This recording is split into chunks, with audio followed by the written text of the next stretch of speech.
A new shooting rocks Minneapolis, and we'll talk a bit about some of the protests that are happening there that didn't get so widely spread as they did the last time. So we'll talk a bit about what's happening with that as well. Matt Walsh starts a fundraiser to save Abuelita's roof. And somebody from the Cortez family says no, so we will talk just a bit about that. Laura Loomer assaults Jack Dorsey on a stage and confronts him about what's going on in politics. So a little bit of what's going on there. And Kamala Harris heads for Guatemala to try and solve the crisis. And then turns back around because her plane has technical difficulty. It's going to be all this and more. Hey, do you trust the plan yet? I'm Jay Edgar, and this is Contemporary.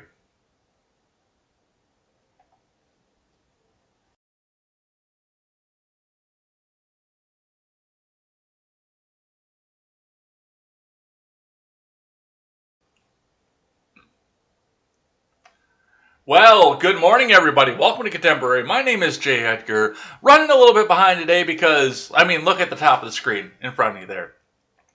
There's just so much there. They kept piling more and more shit on over the weekend here. I cut some stuff because we didn't have the time. I know that you guys are here and I don't have to go to my other job after this, but still, we got to get you guys on to your day and going over and hanging out with Stephen Ignoramus and everything else here. But we're going to power through all of it. We're going to see what's going on with this. We are going to see what we can do with this. And, well, we'll see what's happening with the news. But before we get started, head on over and check out my friends over at the Freedom Scoop Media Group. We have the above-mentioned Stephen Ignoramus. We also carry such great shows as The Generational Gap, The Breakdown with Birkenhoff, The R-Rated Conservative, and The Freckles and Brit Show. Head on over there, pick up some of our swag once we get back up and running, and we will have options to directly support our creators. So it will be your one-stop shop for all of your news and commentary needs, and head on over there and help us support great creators. Bookmark that page and pardon our dust. All right, looking in at your finance for the morning here. Let's get the live chat up here so you guys can see what's going on there as well. The dueling robots, once again, at the beginning of the show. Gotta love it. All right. We have the Dow is close to a record once again here. It climbed, but it looks like the futures are going to weigh it back down here. 34,759.39 is going to be where the Dow sat off. It went up 179 points on Friday.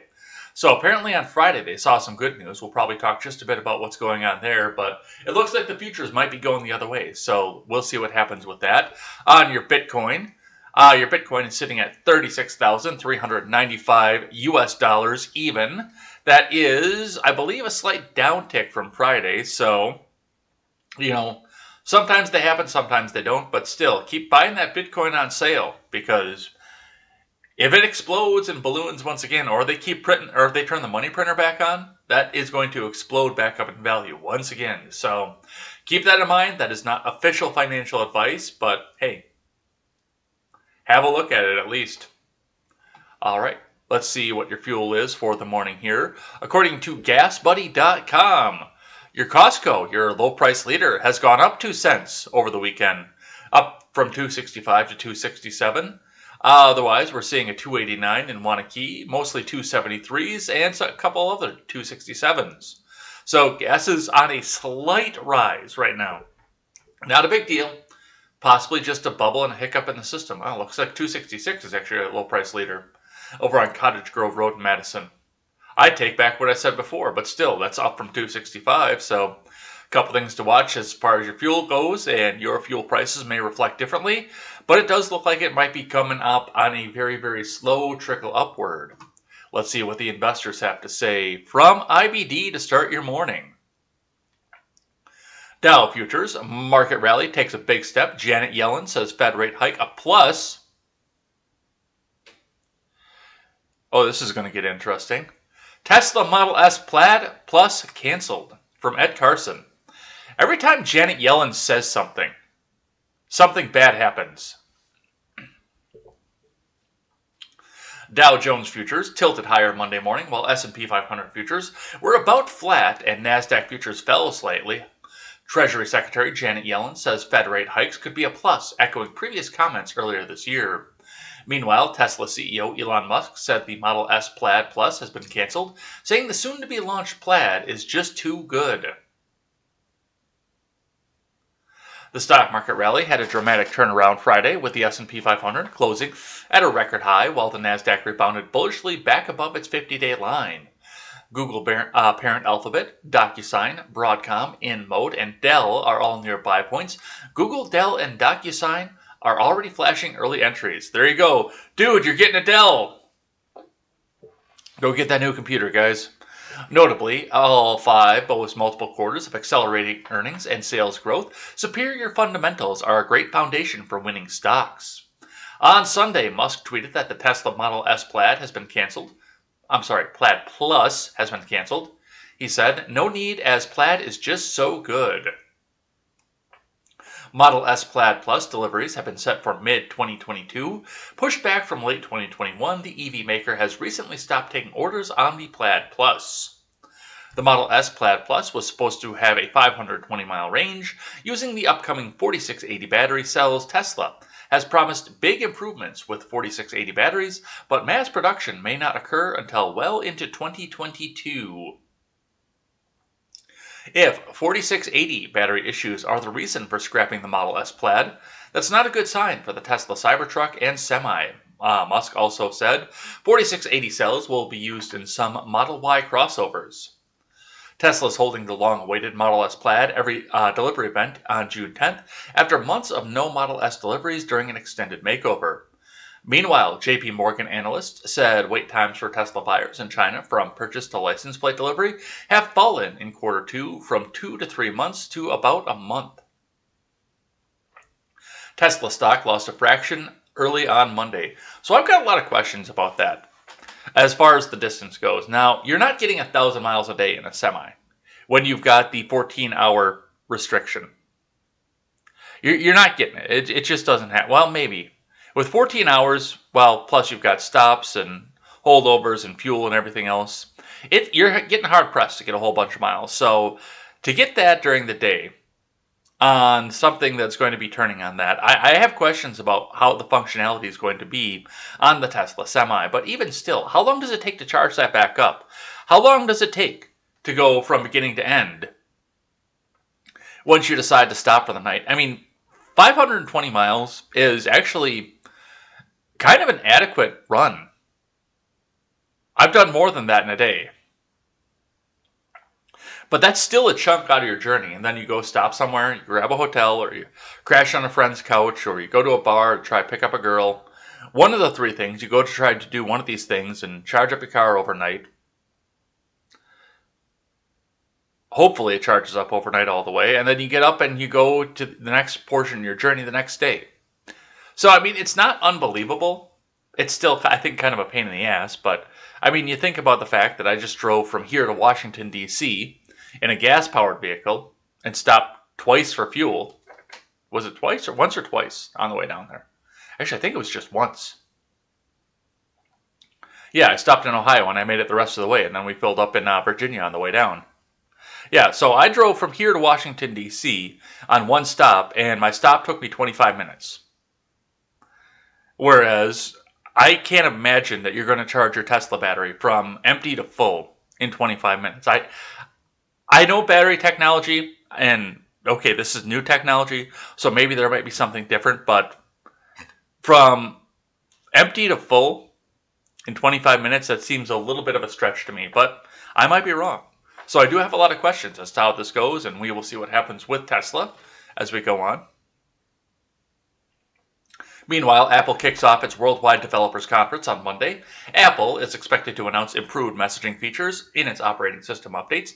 The tech titan could also beef up privacy features further, stepping up its feud with Facebook, which generates the vast majority of its revenue from digital advertising. Apple stock reclaimed its 200-day line on Friday, rising 1.9% to 125.89. It has a new flat base with a 137.17 buy point, but the relative strength line for Apple stock is at 10-month lows, reflecting its long underperformance versus the S&P 500. Still, Apple stock is the world's most valuable company with a $2.1 trillion market cap.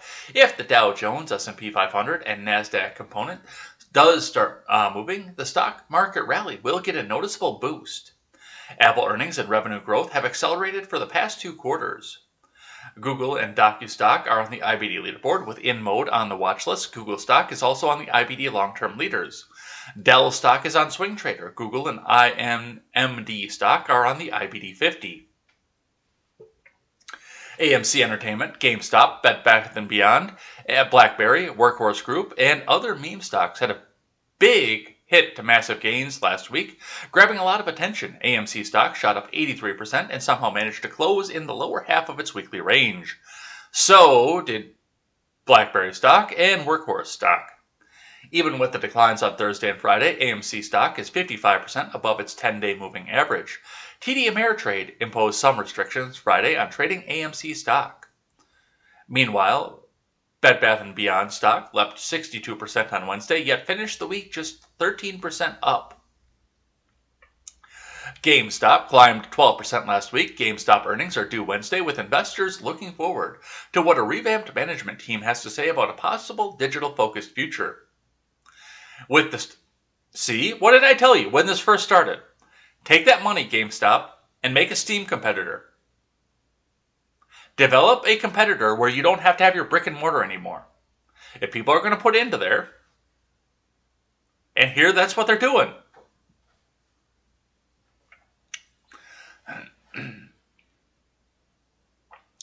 With the stock market rally showing some momentum, including growth names, perhaps investor attention will return to more traditional risky assets.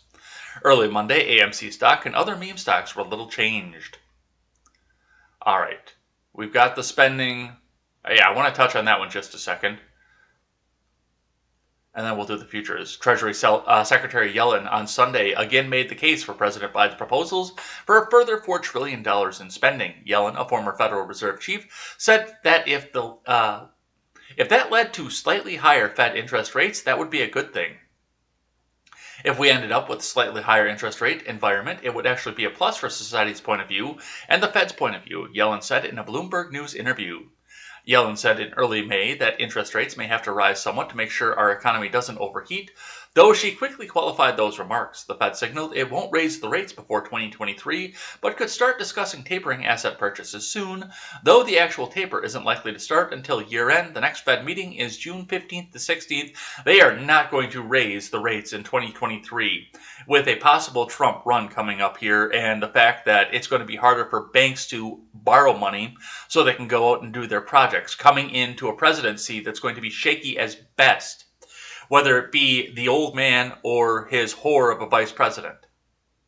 They are not going to raise the rates in 2023 if they don't do it before 2023. It's not going to happen. We are going to see the overheat economy keep going because otherwise we might lose votes. Oh my God. But Yellen comes back and talks once again, and, well, we'll see what happens with that. Let's look at the futures.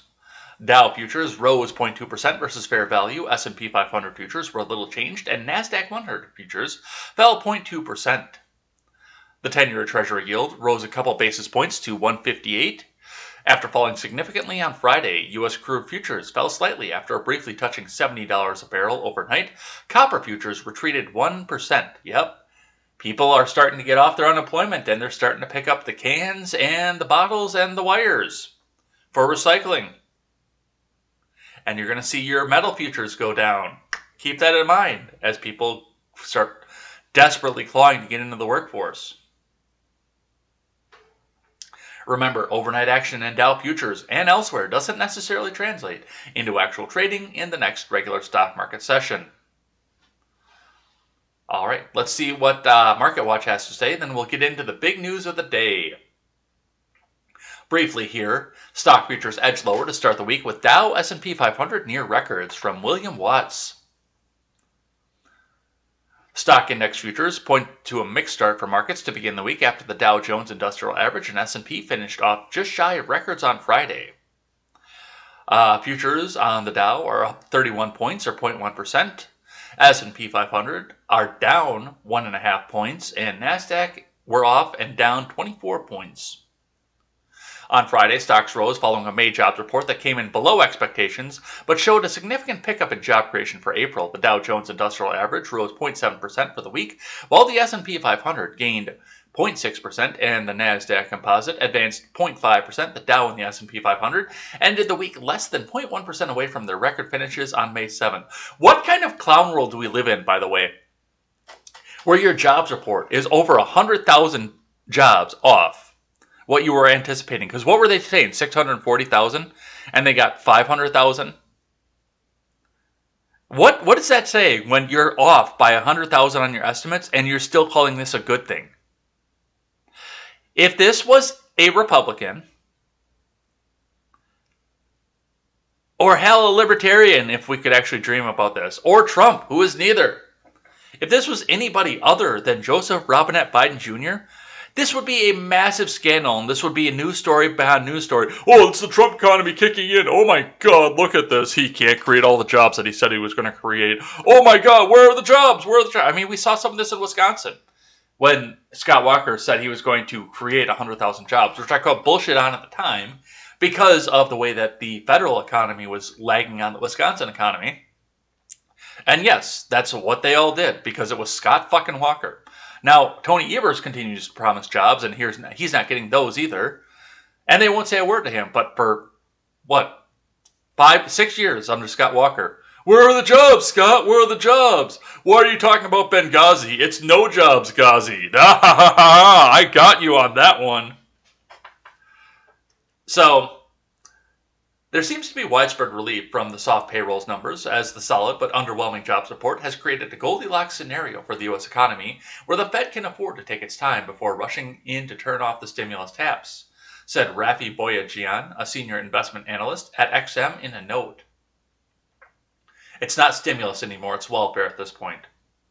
At the same time, it's becoming increasingly difficult for investors to ignore the hints that tapering is moving closer to the horizon and the lingering uncertainty could keep stock markets in check until clearer signals emerge, he said. So, yeah, and then we go back onto the Yellen stuff, and we talked about that already, but yeah, they lost, well, they didn't lose anything, but they came in another $100,000 short, but now it's a good thing. In spite of the abysmal jobs report that they got from April.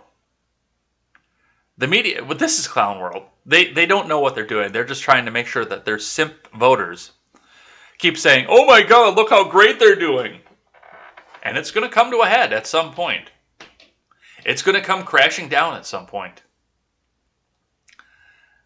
And I want to have a big tub of popcorn and a gun, and I'm going to watch it come crashing down.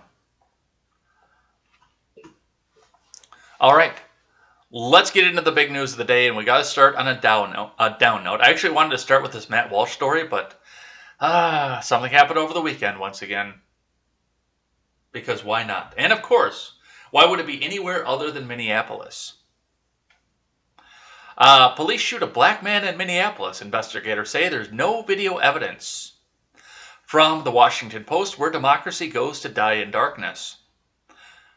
This is by Kim Bellware. The family of a 32-year-old black Minneapolis man is calling for transparency in the investigation in the man's death after he was shot on Thursday by members of a U.S. Marshal Service task force who were trying to arrest him. Well, that's why we didn't hear about this.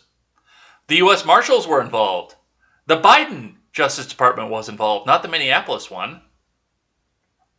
The death of the man, identified by family as Winston Boogie Smith Jr., has thrust Minneapolis into a familiar situation days after the anniversary of the murder of St. George Floyd, hallowed be his name. Community members, mistrustful of law enforcement, are facing off with officials and demanding answers after the death of a black person at the hand of police. Federal police. I have not read the story yet. I'm just finding out about this at the same time you guys did. I saw the headline last night when I was setting up the show, but I'm just finding out about this now. Community members, mistrustful of law enforcement, are facing... I've read that one already. The U.S. Marshals and Minnesota Bureau of Criminal Apprehension, which is investigating the shooting, said Smith had a warrant for felony firearms violation when the U.S. Marshals Fugitive Task Force learned of his whereabouts on Thursday. Smith was parked in a car on top of a parking garage in the city's uptown neighborhood. When the task force members tried to arrest him, Smith did not comply and produced a handgun, resulting in task force members firing upon the subject. The U.S. Marshals said in a statement, task force members provided medical aid, they said, but Smith died at the scene. A statement from the BCA said evidence indicated that Smith fired a weapon from inside his car and that a handgun and cartridges were recovered from the driver's side of the vehicle. A 27-year-old woman who was in the car with Smith was injured by broken glass and was treated and released, the Bureau said. His family criticized law enforcers' depiction of Smith and said that he was trying to turn over a new leaf. Police were using his past to tarnish his character. Tell me more. Where's Candace Owens at this point? Oh, wait, no, this isn't getting national media attention because this was a federal police officer, the one that they control and they think are okay. It's just the local yokels that they don't want. This has got cover-up written all over it already.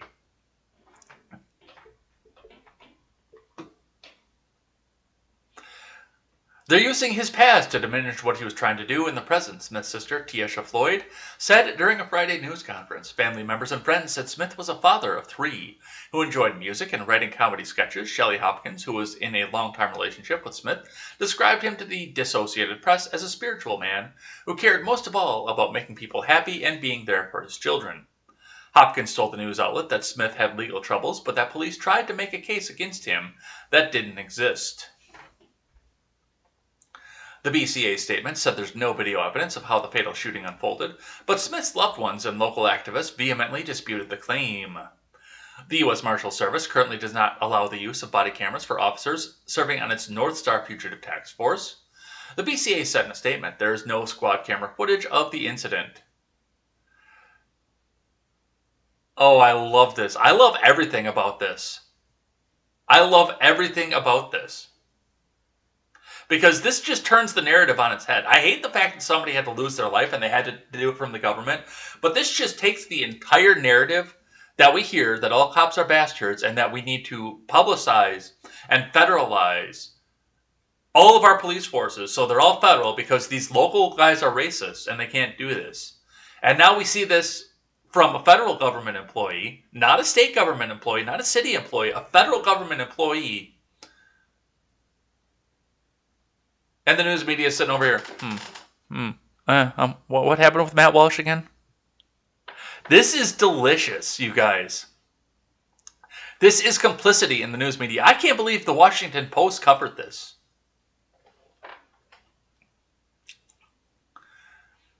And nobody's saying a word about the fact that there's no body cam. That's amazing. I probably look sociopathic, the fact that I'm smiling about this. Anyway, so that happened. Let's see what CNN has to say about this one. Protesters gather for second night in Minneapolis after law enforcement kills suspect, from Jason Hanna and Alta Spells. Protesters gathered for a second straight night in Minneapolis' uptown area late Friday and early Saturday over the killing of a suspect by law enforcement. A black man, authorities say, had fired a gun. Demonstrators protesting Thursday's shooting death of Winston Boogie Smith Jr.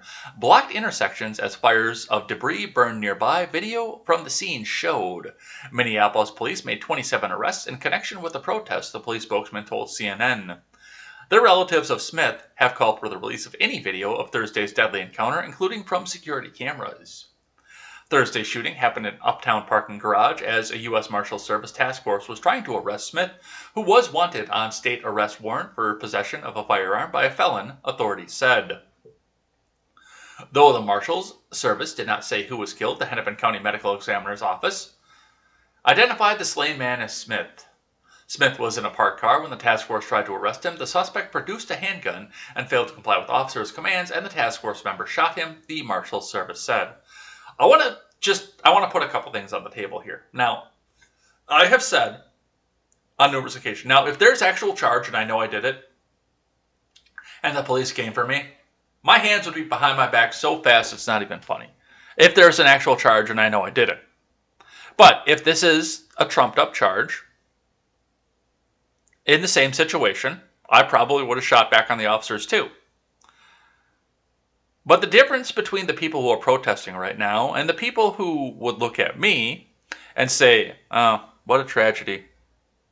oh well, let's get on with our lives, is the fact that if I were standing against the state because they were trying to enforce their will in a matter that was not constitutional, if I was trying to defend myself from the state, as the Second Amendment recommends, I make no mistake of thinking I'm going to get out of that alive.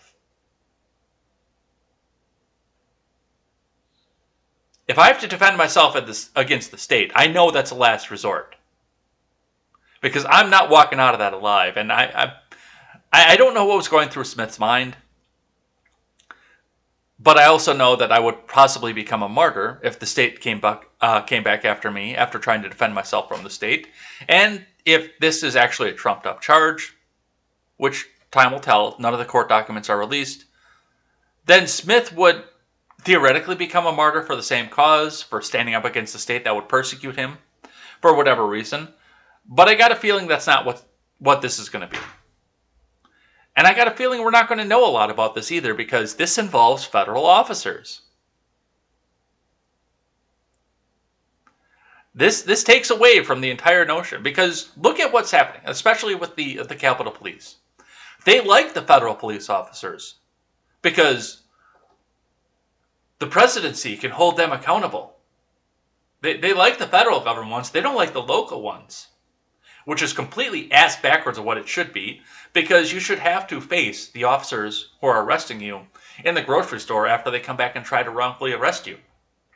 You can community shame the local guys, well, in a community like the redacted one that I live in. But these federal officers, these are just nameless, faceless bureaucrats, essentially, to the majority of these people.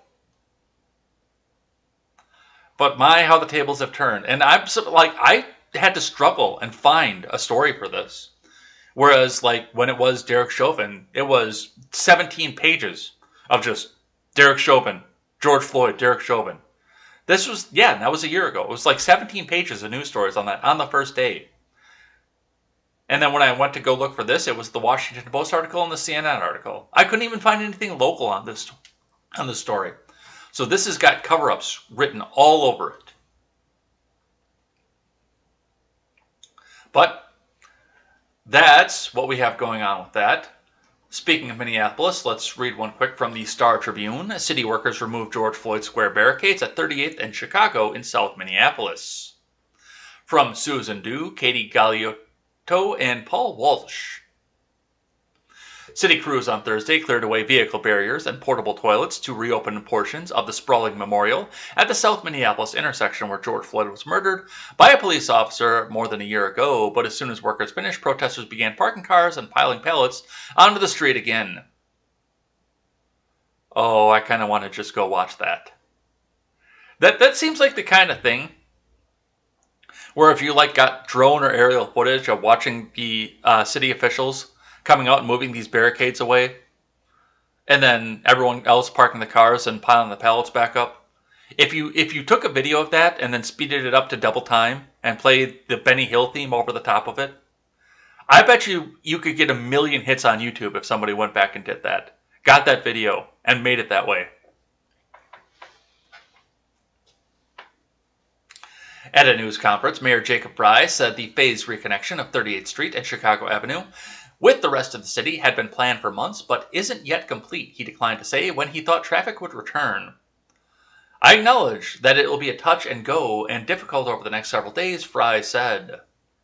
Municipal workers have began taking away the city barricades around 4:30 a.m., erecting bike lanes and street signs at 38th and Chicago, dubbed George Floyd Square, with community members involved in coordinating the removal of flowers, artwork, and barriers and shacks, and said city spokesperson Sarah McKenzie.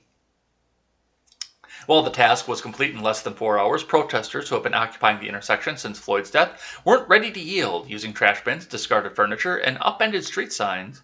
They again blocked the intersections where the city barriers had stood. About 150 people gathered at the former Speedway gas station and milled about in the intersection for the first half of the day, erecting new art and discussing the next steps. All right, Mayor Frey, just let that one go, dude. Direct traffic around it. You've been doing it for a year at this point. Just let that one go. Your city has spoken. They want this to be a memorial site. You might just want to cut your losses on that one. Call it a day. Say, okay, you guys win. Let's go fix something else. I don't think he's going to do that, but yeah, I think it's about time for him to do that. All right. Let's get into the AOC story, shall we? What do you guys think? Do you want to do the AOC story? I do. We're going to start with the Gateway Pundit, which I don't usually use because they're not green check verified, but I read this headline and I knew that all the other mainstream ones were going to be smearing him, and we all know this happened. I mean, it's general discourse at this point that this happened. It's not like I'm coming out here to read from the Gateway Pundit and say, see, this is what Trump was right about, or anything else like the Gateway Pundit usually does, but yeah, this was hilarious. National treasure Matt Walsh launches GoFundMe to help AOC's grandma since her rich granddaughter won't. From Cassandra Fairbanks.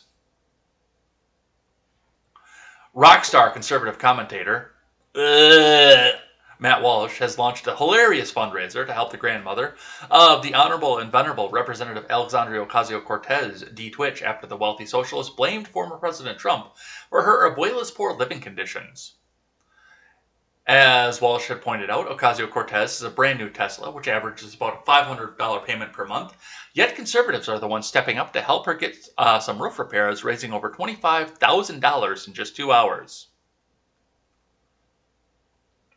And there's the post. I mean, we talked about this on, what was it, Tuesday last week? Wednesday, I'm sorry, last week. Here's the post, though. I think we talked about it on Thursday, actually. Because if she tweeted it out on June 2nd, that means we didn't get to it until June 3rd, which was Thursday. So, but as we remember, and I'm going to make Sully laugh and drive off the road here in just a second. Just over a week ago, okay, my abuela fell ill, papi. I went to Puerto Rico to see her, my first time in a year because of COVID. This is her home. Hurricane Maria relief hasn't arrived. Trump blocked the relief money for PR. People are being forced to flee their ancestral homes and developers are taking them. Okay, papi? See, this is bad. And of course it's Trump's fault. The reply set the Congresswoman, let's see. Shameful that you lived in luxury while allowing your grandmother to suffer in these squalid conditions. Walsh tweeted in response to the photos. This reply set the Congresswoman off. So, yeah, the two of them went back and forth after each other for a couple days until this all came to a head on Friday when Matt Walsh decided that he was going to launch a GoFundMe. Now, I tried to get the GoFundMe up so we could see it, but wouldn't you know it, it's gone, and you can't even open the goddamn thing back up. I opened it up on Friday night. I donated to the thing, and I caught a lot of flack from some of my friends over that too, because why would you donate to somebody who hates you? A, it's fucking hilarious. B, I can call out their hypocrisy. And C, I can meme my way and say, I was there. That's why I did it. And it's just like Dogecoin. I threw $20 at Dogecoin and that turned out well. I threw $20 at this fundraiser. I didn't make myself broke to do this. I threw a $20 bill at it. Not because I thought that it would do anything, not because I thought anything would happen to this, just so I could say that I was there. If you're going to do a meme something, especially a meme one like this, don't make yourself broke. But, I mean, it's the same thing. I saw the donations that you guys did on the suicide prevention charity that we did. And yes, I saw some big donations, and I thank you guys. But that was my big thing from the beginning. Don't make yourself broke supporting charity, no matter what the charity. Whether it's a meme charity or an actual charity. Don't make yourself fucking broke over it. But, I mean, Walsh went out and threw $499 in it. Shapiro threw $499 in it. The average lease payment of a new Tesla. And the goal that they set up for it was to get to the sale price of a brand new Tesla. And they far exceeded it. So this is old. This was back when it was $25,000. Now we've got Matt Walsh over here. Tweets out, update. Somebody in AOC's abuela's family told GoFundMe that she wouldn't take the money, even though AOC previously claimed that her grandma was in dire straits, and it was Trump's fault. AOC still hasn't acknowledged the effort or thanked us, but here's the email from GoFundMe. Email states, Dear Matt, we are in touch with the beneficiary's family, and they have made clear they will not be accepting the funds raised. When a beneficiary doesn't want to accept the funds that have been raised on their behalf, it is standard practice to turn off donations and then refund all donors. We recommend posting an update on the fundraiser to let your donors know that they will be fully refunded within the next couple days. They will also receive an automatic message from GoFundMe informing them of their refund. They will get 100% of their donations back in 3 to 7 business days after the refunds are issued. They're actually a lot quicker than that. My $20 is already back in my account. That's already cleared the bank too, so please let us know if you have any questions. Regards, GoFundMe Trust and Safety Team. Yeah, that's a little bit of the reason I went back and I did some homework before I set up the big fundraiser that we did too, because given the fact that, and I like Gina Orlando, she was a lot of fun to interview, but she has pronouns in her bio, or in her email signature, so I'm like, okay, if you've ever watched the show or realized the fact that there is a gigantic Gadsden flag behind me, and we're having this conversation, they might not want to take my money. And we would have gone to all that effort for nothing. And you guys would have all been refunded, and I would have sat in this chair for absolutely nothing. But they did accept the money. But I was worried about using GoFundMe for that. I absolutely was. But it's still Trump's fault. All right, and from The Hill, following up on that, Daily Wire writers GoFundMe paused after raising over $100,000 for Ocasio-Cortez's grandmother. From Lexi Lonis. A GoFundMe launched by conservative writer targeting Representative Alexandria Ocasio-Cortez has been halted after the crowdfunding campaign raised more than $100,000 for the New York Democrat's grandmother. Daily Wire writer and podcast host Matt Walsh launched the GoFundMe on Friday seeking to needle Ocasio-Cortez after she posted photos showing her grandmother's house in Puerto Rico in a state of disrepair. Okay, I've got a question on this. He's attempting to needle Alexandria Ocasio-Cortez, so says the Hill. Could it be that he's actually kind? That he actually wants to do something good? Does he have to be trying to provoke her? Or could he actually just be trying to help an elderly woman who's having a hard time after the hurricanes 4 years ago and make sure that her house is in livable condition? Why does it have to be negative? Oh, I know, because it's the Daily fucking Wire. That's why it's got to be negative. Walsh shared a screenshot that stated the fundraising campaign had been halted since the money had been rejected, adding that donations would be refunded to donors. The campaign started after Ocasio-Cortez posted a thread on Twitter detailing her grandmother's living quarters and blaming former President Trump in part for the conditions on the island, saying he blocked relief after Hurricane Maria. Also not true. Also a lie. Walsh and Ocasio-Cortez later sparred on Twitter with a conservative writer criticizing the House Democrat for letting her grandmother live in such conditions. And what did I say? I didn't talk about the Tesla because I didn't know about the Tesla at the time, but you guys were all here. What did I say? What did I say that morning? Sell one of those $7,000 pantsuits and donate the money to your grandmother. Go fix the roof that way. It's Puerto Rico. I'm sure that you could find somebody to work for that level. The cost of living, from what I understand, is super low in Puerto Rico, which means that the prices for services are low too. And furthermore, and this is the worst part of this, it's the fact that they're still trying to pull the narrative of the Orange Man bungled this because they destroyed Bush with Katrina. Well, Bush was destroyed in and of himself, but people actually still thought that the war was a really good and worthy cause. But they destroyed Bush over fucking Katrina. And they thought they were going to do the same thing to Trump over this, so they hid all of the supplies that he sent down there. And he sent massive pallets of supplies in warehouses and out in the jungle, where they spoiled and went bad, and nothing happened. And I'm sure they embezzled the money too, although I can't prove that, so that's just an allegation. I'm sure they embezzled all that money too. And said, look, see what the evil Orange Man did? But regardless, and Walsh was right on point. Shameful. You live in luxury while allowing your grandmother to suffer in these squalid conditions. Walsh tweeted on Wednesday. Exactly. You pay rent on 2 extremely expensive apartments. One in New York City, and not in the Bronx either, by the way. Or at least not in the bad part of the Bronx. I'm sure it's still in the Bronx, but not in the bad part of the Bronx. So you pay an enormous rent in New York City, and then in a high-rise in Washington, D.C., wear $7,000 pantsuits and have a brand new Tesla. So why do you need the government to do it for you? Throw some money down there. Sell one of those pantsuits. Sell the fucking car. You live in D.C. Take public transit like everyone. Something bad might happen to me if I take public transit. Fucking puke, seriously. And you advocate everyone else take public transit too, by the way. But there it is. The beginning and the end of the AOC saga. All right, let's talk about Facebook.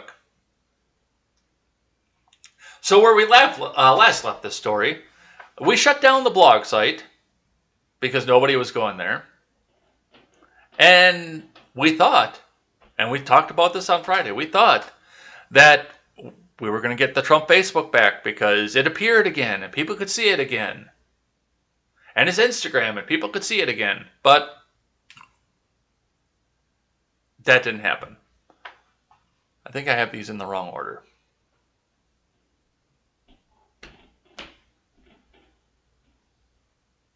No, I just didn't put it on there. But, okay, from the New York Post, a little bit of on-air production for you guys. As Facebook bans Trump till 2023, he fires back. Next time I'm in the White House, there'll be no more dinners with Mark Zuckerberg, okay? From Will Fewer, Julie Grace, Brufke, and Stephen Nelson. Facebook announced on Friday that it will ban former President Trump until at least 2023, with Trump shooting back.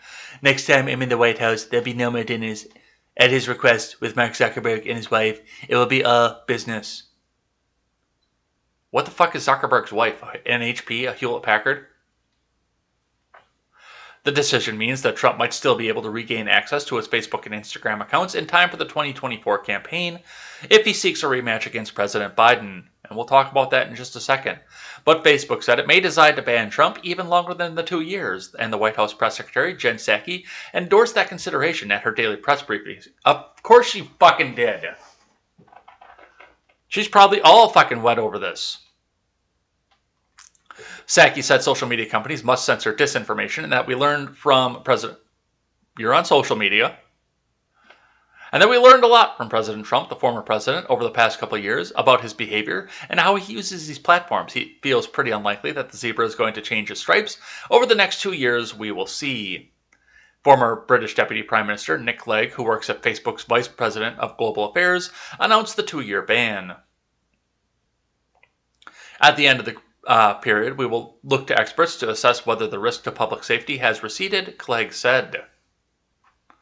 We will evaluate external factors, including instances of violence, restrictions on peaceful assembly, and other markers of civil unrest, he added. If we determine that there's still a serious risk to public safety, we will extend the restriction for a set period of time and continue to reevaluate until the risk has receded. You know what the risk is? He might call out the new administration, and his sympathetic followers will come back out and say, "Oh, our Messiah has spoken, Biden is bad." But hey, they might be led to believe that Biden is good, unless Trump is there to tell them otherwise.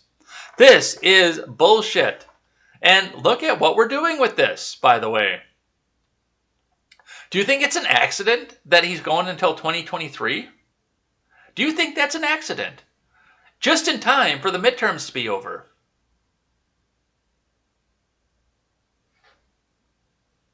See? And then, oh, hey, we might do this for another 2 years after that, too. You know, just in time for the next presidential election to be over and the kingmaker to be done. This is not happening by accident, and it doesn't take a genius or a numerologist to look at this and say, hey, I'm noticing a pattern here. And yet, and still, and this is the biggest gripe that I have with this, is the fact that they all insist that they need to be on Facebook and YouTube and Twitter when there are alternatives out there. It's just like with Crowder, and I talked about this again last week with Crowder, and Crowder pisses me off for this. You know, you come back and you can bitch and complain forever and ever about how YouTube is abusing you and YouTube is censoring you.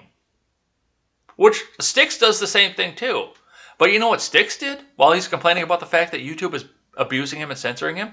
He put himself onto a different platform and he makes exclusive videos on another platform.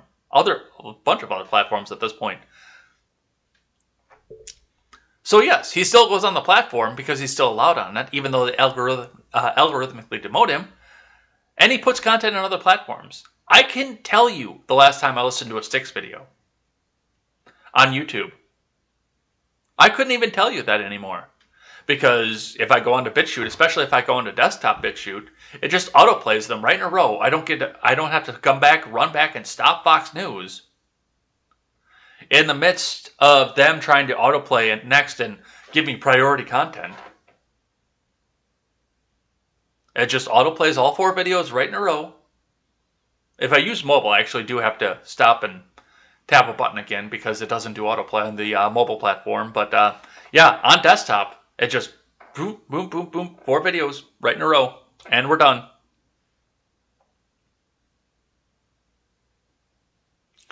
So, if you want to do this, Donald, if you really do, why not Gab? Why not Minds? Why not Parler? Why don't you go to these sites? Why does it have to? And same thing with Crowder. Oh, well, YouTube kicked me off again, but you can come over here to Mud Club and, watch me over here, and I'll make it free while I'm off YouTube, but just go over to Mud Club. Hey, Crowder, where's your BitChute channel? Where's your DLive? Where's your Trovo, Crowder? All those platforms exist. But regardless, we are looking at this and we're seeing what's coordinated.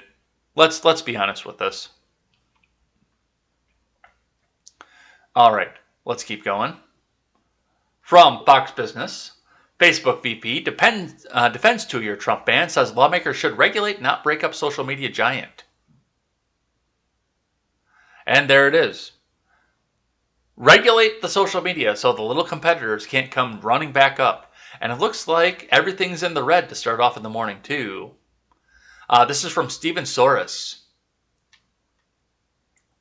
Facebook Vice President Nick Clegg on Sunday defended the 2-year ban of the former president and argued that to deal with the issues of political speech, hatred, and violence, lawmakers should look to pass regulations instead of breaking up the social media company.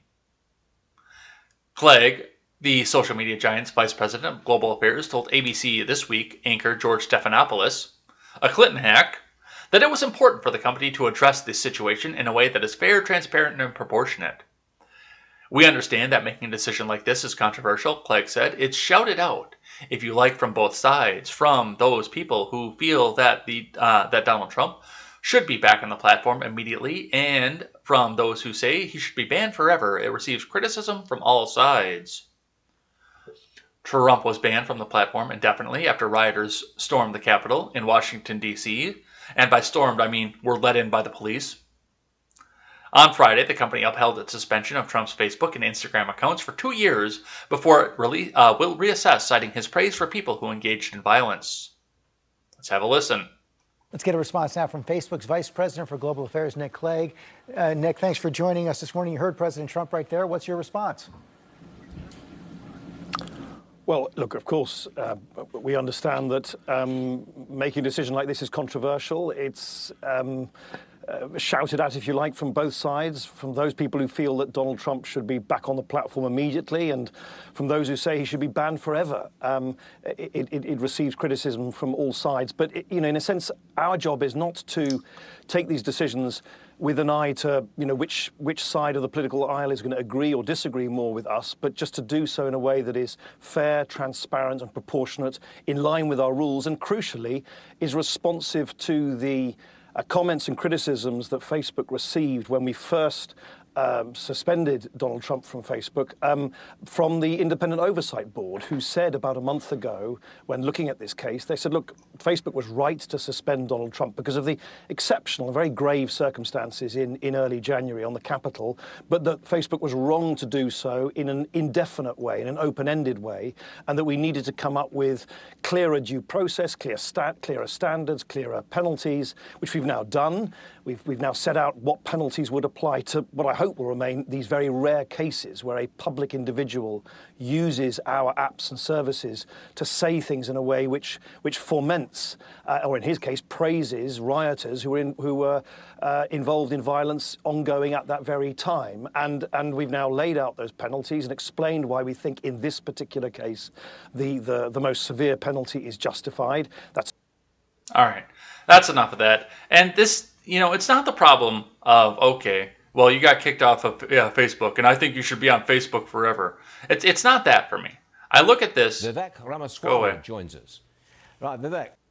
I look at this, and that's the biggest problem. Why are you continuing to support these companies? These companies hate you. They don't want you back on there. Stop supporting them. Go find your BitChute. Go, and I'm guilty of this because I use Twitter all the goddamn time. But go find a competitor. Go to these other competitors. Stop using Facebook. If that's what they're going to do. I say streaming to Facebook right now. But they still allow me to be on. But yeah, go to these other ones. Especially if you've got a big popular presence like Donald Trump. What do you think is going to happen if Trump goes to Gab? Every news media site is going to run 7 pages of headline stories about the fact that Trump went to Gab. Every single one of them is going to do that. For years and years and years, it's going to be, why did he go to Gab? What's so special about Gab? Is Trump really secretly a Nazi?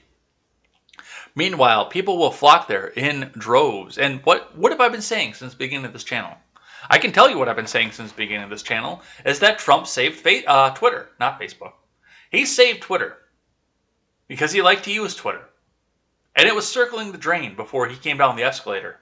And now everyone wanted to go see what the future president was going to say, and how racist it was going to be, and how bad it was going to be. People flocked to Twitter because they wanted to see the next thing that the president tweeted out before the news media even saw it. But it was hemorrhaging users left and right. Because you could do all the same stuff on all the other tech platforms without the character limit. Facebook, Instagram, you could go follow all your favorite celebrities, all your favorite politicians, all your favorite news people. You could go follow all those people on the other platforms and not have, at the time, 140 character limit. But regardless, and he would build these new platforms up just the same way. If he had a presence on all these other platforms, they would become the primary platforms, and Twitter would probably fall to waste. And Facebook, well, that's already falling to waste. Because every time they sit back and, we might let him back on. Hashtag delete Facebook. All right, let's keep going. We have spent way too much time on this one. In the other direction, from Reuters, Nigeria says it suspends Twitter days after president's post remove. I have got no author given. Nigeria said on Friday it had indefinitely suspended Twitter's activities 2 days after the social media giant removed a post from President Muhammadu Buhari that threatened to punish regional secessionists. Information Minister Lai Mohammed said the government had acted because the persistent use of the platform for activities that are capable of undermining Nigeria's corporate existence. Mohammed did not spell out what form the suspension would take or give more details on the undermining activities. His ministry also announced Twitter's suspension on Twitter. When asked about the details of the suspension, a ministerial aide told Reuters, "Wait and see how things will turn out." As of the early hours of Saturday, Twitter's website was inaccessible in Nigeria on some mobile carriers, while its app and website worked on others, according to Reuters tests in Lagos and Abuja. Twitter is investigating its deeply concerning suspension of operations by the Nigerian government and will provide updates when we know more, the company said in a statement. On Wednesday, the U.S. tech firm and Buhari's post threatening to punish groups blamed for attacks on government had violated Twitter's abusive behavior policy.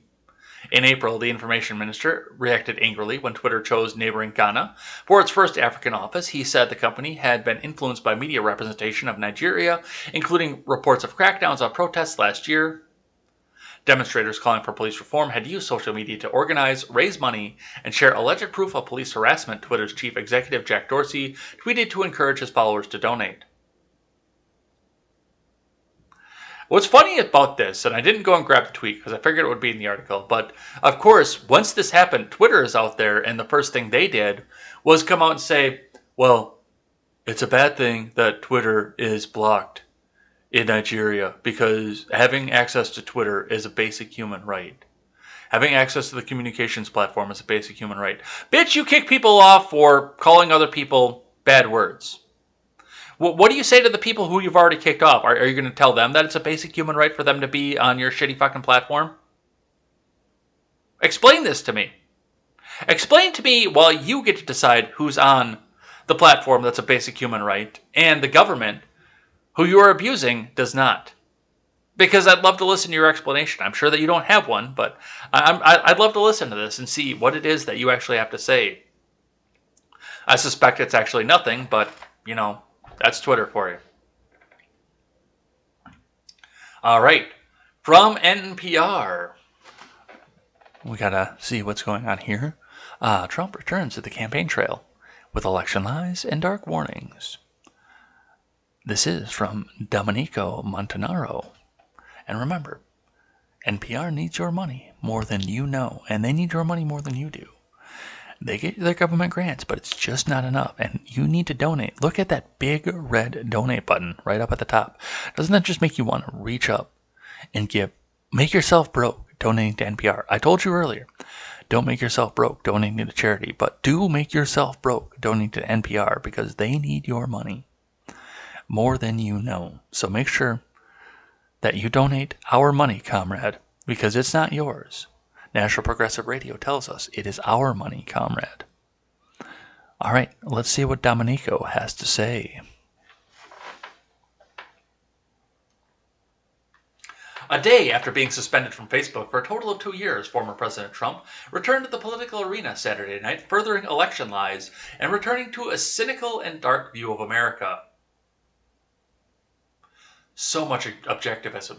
So objective of the news. The 2020 presidential election. That election, the 2020 presidential election, was by far the most corrupt election in the history of the country. Actually, Susan, nothing bad happened. There was no fraud, and Joe Biden is the most popular president in history, honk honk. Trump baselessly claimed in a speech before the North Carolina Republican Party, continuing his false grievance about the election he lost. He said Democrats used COVID and mail-in ballots to steal an election. He called it a third world election like we've never seen before. He derided it as the crime of the century and claimed that the country is being destroyed, perhaps by people who have no right to destroy it. And then, as he continued to try and undermine the democratic process with lies about an election that his former cybersecurity official called the most secure in history, he did what he often does with vulnerability. He tried to flip and embrace it. I'm not the one trying to undermine democracy, Trump said. I'm the one who's trying to save it. Please remember that. That received his biggest applause of the night. If there's one thing Trump has never been able to deal with, it's losing. He's been able to spin his way out of bringing companies into bankruptcies and bad tabloid headlines about failed marriages. Why is this a news article? Why is this green check? This is an op-ed. And these continued lies about his election are what he sees as his off-ramp. Get ready to hear more about it. The speech kicks off what's likely to be a spree of summer campaigning. It was Trump's first public address since his speaking at the Conservative Political Action Conference in February. Yeah, this is an op-ed, but yes, to what it is that they're saying here, yeah, he went out to North Carolina, talked about the fraud, talked about the stealing of the election, which didn't happen. Trump lost, and Joe Biden got more votes than even Barack Obama, and nothing bad happened, Susan. Honk honk, wink wink. And they're pissed about it. NPR is pissed about the fact that he went back out there instead of just hanging around in Mar-a-Lago and not saying a word. All right. From the Blaze. Could Trump run for Congress, then House Speaker in 2022? Former president says the idea is very interesting. From Chris Pandolfo. You know what? I don't want to see Trump in any sort of power, but I sort of want to watch this because this looks like this would be the troll of the century, and I kind of want to see it happen. Donald Trump for Congress. It sounds like a far-fetched idea, but the former president appeared to express interest in starting his political comeback in the U.S. House during an interview with radio host Wayne Allen Root on Friday afternoon. Root pitched the Trump idea on the idea of running for a U.S. House seat from Florida next year, and then seeking to become the House Speaker should Republicans win the majority in the 2022 midterms.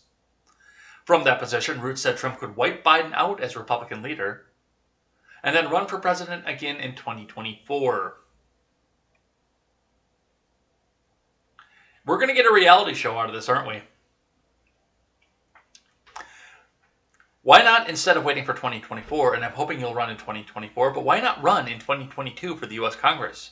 A House seat in Florida, win big, lead up to a dramatic landslide victory. Take the House by 50 seats, he told Trump. Then you become the Speaker of the House, lead the impeachment of Biden, and start criminal investigations into Biden. You'll wipe him out for these last 2 years, continued the radio host. Trump appeared to be liking what he was hearing. That's so interesting, the former president said. You know, it's very interesting. He added that other people have suggested he run for Senate. But you know what? Your idea might be better, okay?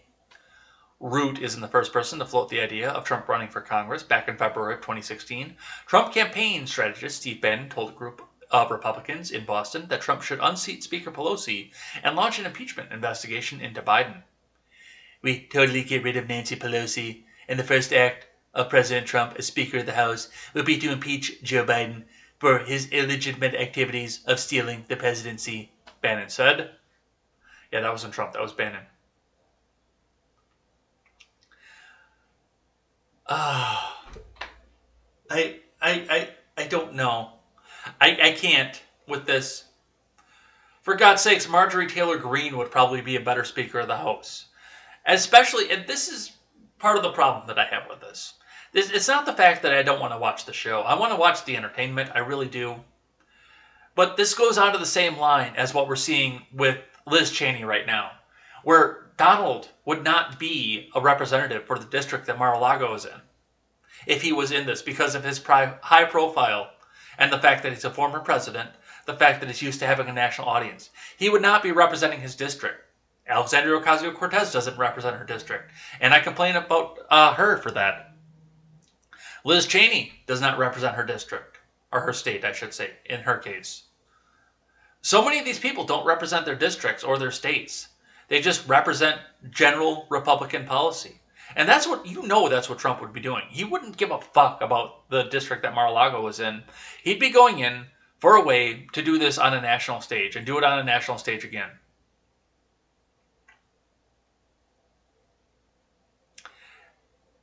I don't even like the idea of him running for a statewide office, to be honest. Because I don't trust that he can do the job for the people of Florida. And if he can do it, and I'm wrong, I'll admit that I was wrong. But just looking at this, the high profile, and everything else that goes with this, tell me that you predict that I could be wrong on this. That he would totally take to representing that district instead of the entire Republican apparatus. I don't know. It's an interesting idea, but I don't think it's a feasible one. All right, let's talk Loomer. Laura Loomer heckles Jack Dorsey for censorship during a Bitcoin event. Let's have a listen. Censorship is a human rights violation. You are censoring people. You are interfering in elections like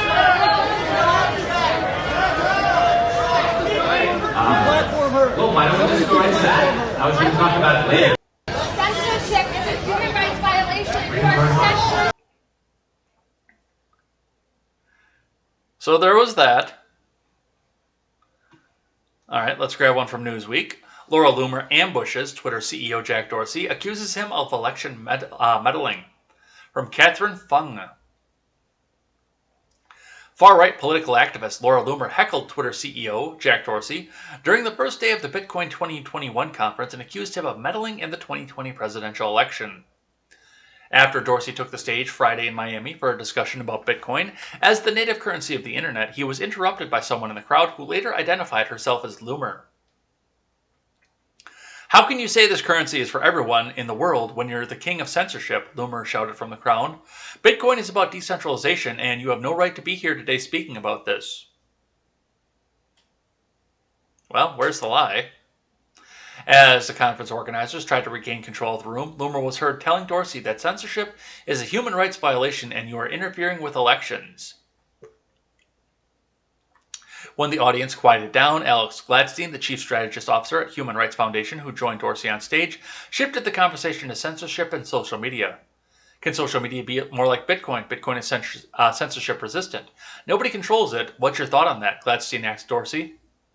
"Well, yes, I do believe it can," the Twitter CEO responded. "I know there's a number of you out there who disagree with a lot of the actions Twitter's taken, and that's a problem, and we're looking into it. I think there's a lot of you out there who disagree with our policies and the way we've evolved them. I appreciate it. I recognize it."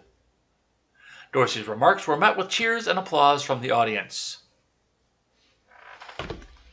Yeah, I'm sure. Cheers and applause. But, I mean, it's some of the things that we saw coming with this, and the fact that Facebook was trying to make their own coin. And the government came out and said, no, we can't have you doing that because that is a stretch too far. And it's interesting because of the decentralization of Bitcoin and how that works versus how everything else works with the centralized powers of the big tech companies. And with Facebook, you know, if that's the coin that you use, are you cut off from banking? And especially if that's the coin that the government uses, are you cut off from banking if Facebook deems you unworthy of being able to bank and being able to use their currency?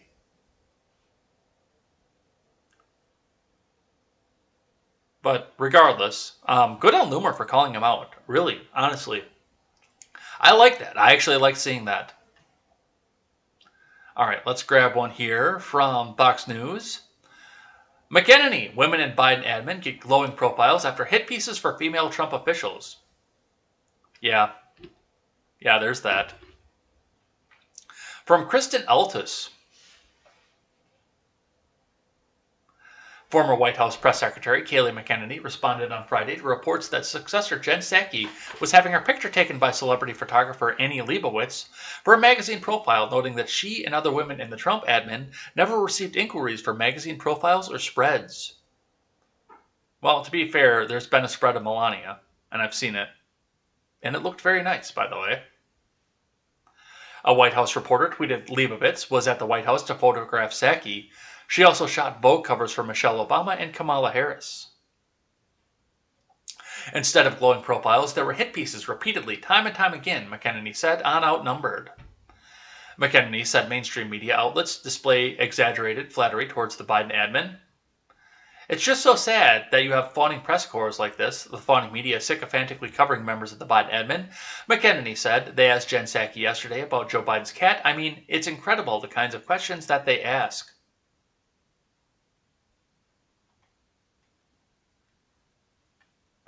We need investigative journalism. We don't need fawning coverage. It doesn't do the American people any justice, McEnany continued. During her time in office, McEnany gave birth to her first child and balanced her leadership role with the new motherly responsibilities. She reflected on a time when so many women in the Trump admin were pregnant. The New York Times, a former newspaper, came to interview them. We kept waiting for the story to pop. It never did because it just simply wasn't negative enough, McEnany said.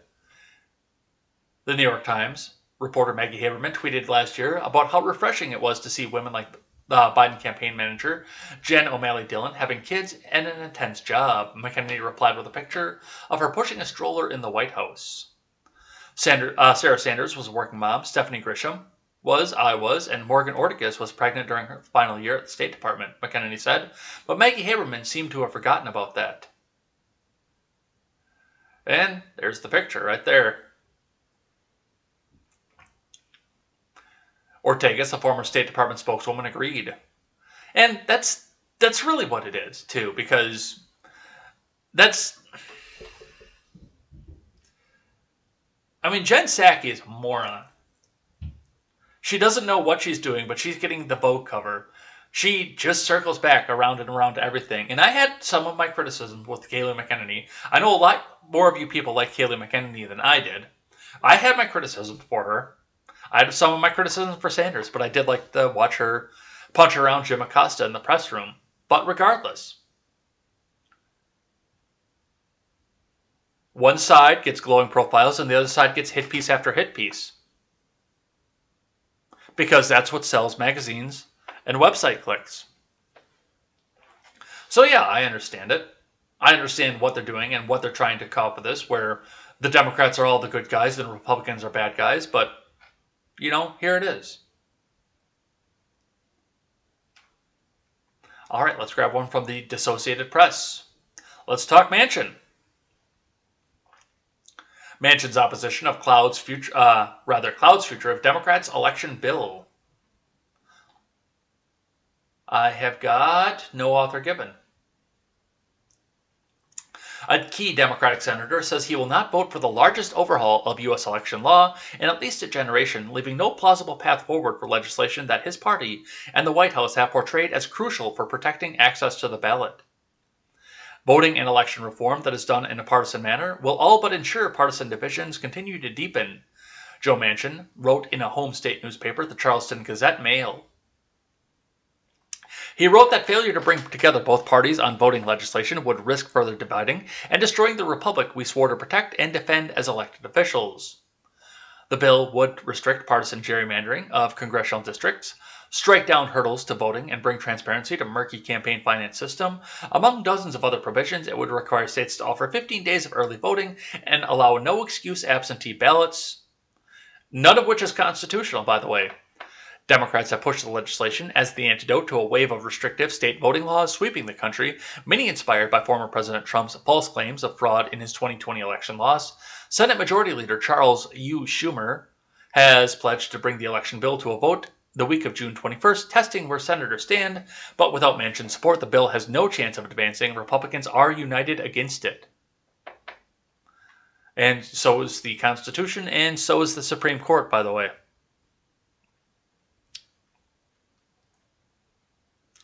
In appearances on 2 Sunday shows, Manchin stressed his reasons for opposing the bill, including his view that it's too broad. I think it's the wrong piece of legislation to bring our country together and unite our country, and I'm not supporting that because I think it would divide us further, Manchin said. He also said he believes Republicans will see the need for a bipartisan deal. And if they think they're going to win by subverting and oppressing people from voting, they're going to lose. I assure you they will lose, he said. Manchin said lawmakers should instead focus their energies on revitalizing the landmark Voting Rights Act, which was weakened by a Supreme Court decision in 2013. Republican Senator Lisa Murkowski of Alaska has joined him in calling for that approach. So, yeah, Manchin he's not a Republican by any stretch of the imagination, and I've read the directions that he goes and the bills that he votes on, but he's been a rock star on this, on holding the constitutionality together. Because a lot of the stuff that they're bringing forward, it's either completely unconstitutional, which he said he won't vote for, which the Voting Rights Act is one of the big things that's completely unconstitutional. It's either unconstitutional or it's like the filibuster, where the thought of is, well, we can just jam our agenda down people's throats instead of trying to sell it back to them. So I like that he's doing this. I'm like that he's holding decorum. I'm waiting for him to switch parties. I really am. I'd like to see it, because they just continue to beat the crap out of it more and more. All right. From the Daily Wire. Kevin McCarthy calls for Fauci's ouster. Let's find a person we can trust. Put politics aside. From Ryan Saavedra. House Minority Leader Kevin McCarthy called on Dr. Fauci to resign from his position of the U.S. National Institute of Allergy and Infectious Diseases during an interview on Saturday, saying that the American people have lost trust in Fauci and that this was not about politics. McCarthy made his remarks in the wake of Fauci being mired in political controversy over emails from him that were released later this week. The emails have raised questions about his handling of the pandemic, what type of research U.S. taxpayer dollars funded. Fauci has responded by going on partisan left-wing television shows to attack his critics as being anti-science. Yeah, he's in full cover-your-ass mode at this point, completely. He has nothing else but to try and make sure that his ass is covered. And, they can just toss him to the side too, because what else are you going to do? I've heard talk, and I've not been able to find it on anything Green Check verified, that they're also working on an exit strategy for Fauci because they know he done fucked up. But regardless, that's where we sit. Let's grab one from Newsweek for you. Anti-vaccine group claims to have 3,000 pages of Fauci emails get suspended by Twitter. From James Crump. Twitter suspended the account of an anti-vax group on Thursday after it claimed to have obtained thousands of new emails written by Fauci, the president's chief medical advisor. The social media giant temporarily locked the Informed Consent Action Network's account, saying it was spreading misleading and potentially harmful information related to COVID-19, according to a screenshot of the notice posted on Twitter by conservative journalist Michelle Malkin. Well, yes, they are spreading potentially harmful information related to COVID-19. They're spreading information that would blow the COVID-19 narrative sky fucking high and throw it completely out off the world. So yes, that's absolutely misleading. That's not misleading information, but it's potentially harmful. It's harmful to the narrative.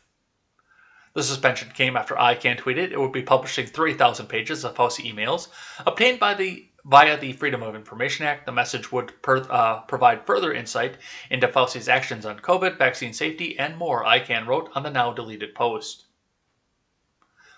So, yes, they're getting into big cover-your-ass mode because they don't want this out. They don't want people like you and I to read this.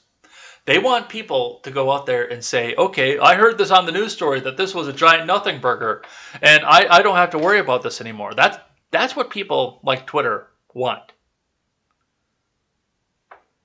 And they will do everything they can to hold the narrative because, hey, we've got H10N3 coming too. And that could be the next control measure that the government uses. And they don't want to lose their control measure by any stretch of the imagination. All right, let's grab one from the Daily Wire again. Top Chinese military scientist filed coronavirus vaccine patent in February of 2020 and died mysteriously. From Ryan Saavedra. The Five Eyes Intelligence Agency, Alliance is reportedly investigating the death of a top Chinese military scientist who died in spring of 2020, only several weeks after filing the first coronavirus vaccine patent. The People's Liberation Army scientist, Zhu Yusen, reportedly had connections to the Wuhan Institute of Virology's Batwoman, Shi Zhengli. The Australian reported that the national security experts told the publication that this was proof that the Wuhan Institute of Virology was engaged in secret military activity. And then he died. Mysteriously. Zhu, who has conducted the research in conjunction with the Wuhan Institute, the University of Minnesota, and the New York Blood Center, was the first to file a patent for the COVID-19 vaccine on February 24th last year, according to documents obtained by the Weekend Australian. This was only 5 weeks after China admitted there was human-to-human transmission of the virus. Zhu is listed as the lead inventor of the patent application lodged by the Institute of Military Medicine, Academy of Military Sciences of the PLA. So, and then he died. So a lot of mystery going on with that, a lot of stuff going on here, and we could get the tinfoil hat out and sit on this forever, but we do still have a bunch more tabs to go through and get out for the morning, so I think you know where we're going with this one. From the New York Post. California County cuts death toll after finding fatalities clearly not caused by COVID-19. From Jackie Sallow. The coronavirus death toll in a California county has been cut by 25% after officials found that some fatalities were not a direct result of the virus. Alameda County on Friday issued a corrected death toll that puts the number of fatalities at 1,223, significantly down from its previous count of 1,634. Alameda County previously included any person who died while infected with the virus in the total COVID-19 deaths for the county, health officials said in a statement. Aligning with the state's definition will require Alameda County to report as COVID-19 deaths only those people who died as a direct result of the commie fucking coof, with commie coof as a contributing cause of death, or in whom death caused by commie coof could not be ruled out. Health officials said they had begun counting any person who was positive for the virus at the time of their death last year, as part of the official tally before the state came up with a new definition late last year. Interesting! Now they're just shoving it in your face at this point. Now, at this point, it's not about what the virus is, what the virus was. Now it's about, we did this, we pulled the wool over your eyes for a year, we destroyed your economy, we got rid of your president, and now we're going to do this to you.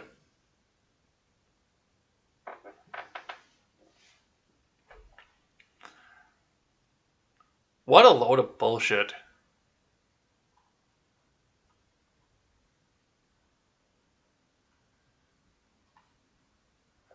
And we knew this was happening. You know, we keep going back to the famous story. The guy who fell off the ladder, who died of the commie coof. That was in, I think that was in Croatia, where the guy fell off the ladder. But he fell off the ladder because he was having a hard time breathing. Or the guy who crashed his motorcycle into the back of the truck without a helmet on and died of the commie coof. We see these all over the place. We see people who blew their brains out, who were counted as COVID deaths. We knew about this going on. But we had to spin the narrative. We had to come out and say, the orange man is bad and look at all these people he killed. And it turns out he didn't kill that many people.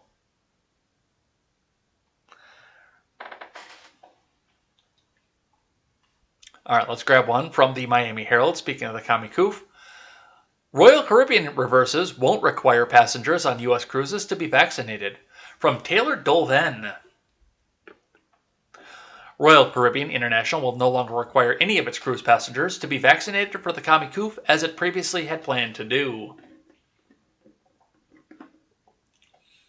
In a press release Friday announcing cruises for sale on 8 of its ships from U.S. ports this summer, starting with Freedom of the Seas from Port Miami on July 2nd, the company said it will recommend passengers get the commie coof vaccine, but not require it. The announcement is a reversal from previous statements and vaccine protocols the company submitted to the U.S. Centers for Disease Control and Prevention last month that said it would require all passengers at least 18 years old and older to be vaccinated. Guests are strongly recommended to set sail fully vaccinated if they are eligible, the company said in a statement. Those who are unvaccinated or unable to verify vaccination will be required to undergo testing and follow other protocols, which will be announced at a later date. The about face is an apparent submission to Governor DeSantis, who has insisted that there will be no exceptions made for the cruise companies to a newly passed Florida law that will fine companies $5,000 each time they ask a patron to provide proof of vaccination. Royal Caribbean's international sister brand Celebrity Cruises, both owned by Royal Caribbean Group, is still requiring all passengers 16 years old or older to be vaccinated on its 7-night Caribbean cruises that are restarting from Port Everglades on June 26th. So, yeah, we're going to start to see this too, where people are, it's not just going to be the fines, although the fines are going to play an important part of this, but there are going to be other aspects to this that you need to watch with this, and one of those are going to be that they're going to start losing customers that they normally would have. Where people came out and said, I'm not vaccinated, I'm not going on to this. It's going to be a slow rollout to get their ships back to capacity to begin with. I mean, yes, everyone's stir crazy right now, and a lot of people in this country have already been vaccinated. About as many people as who want the vaccine are going to already have the vaccine at this point. And you're going to start to see those numbers dwindle. You're going to start to see that their ships aren't being filled anymore. They were having a hard time filling the ships when I looked at this before the commie coof. So they're going to start to see empty cabins, and they're going to say, what do we do? And Royal Caribbean's going to mop up with this too, because where's everyone going to go? They can't get on Carnival. They can't get on, what's the other one? Norwegian Cruise Lines. They can't get on that. They can't get on any of these other cruises. They're all going to flock to Royal Caribbean because that's the only one they can get on. And Royal Caribbean will have a full boat. And everyone else will sit there scratching their head wondering why. But regardless, that's what we see from that. From CNN. Harris safely returns to Airbase after plane has technical issues while departing for first foreign trip. From Shandelis Duster and Donald Judd. And she was going to Guatemala to go have the conversation about, okay, how do we stop people from wandering up across the border? How much money do I have to pay you to keep your people in your country?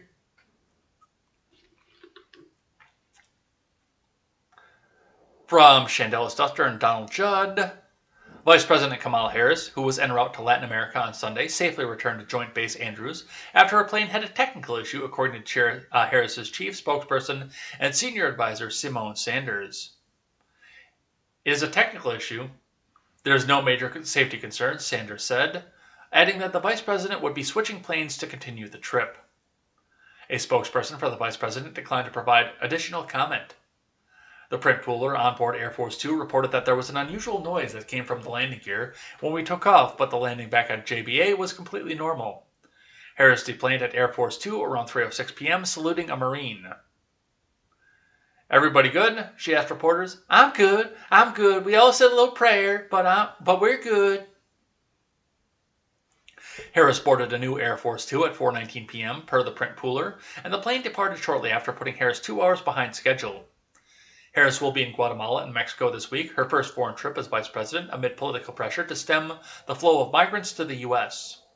The stakes are high for Harris as she enters international stage against a backdrop of growing number of migrants arriving at the U.S.-Mexico border. In April alone, the U.S. Customs and Border Protection encountered more than 178,000 migrants, 44% of whom were from Central America.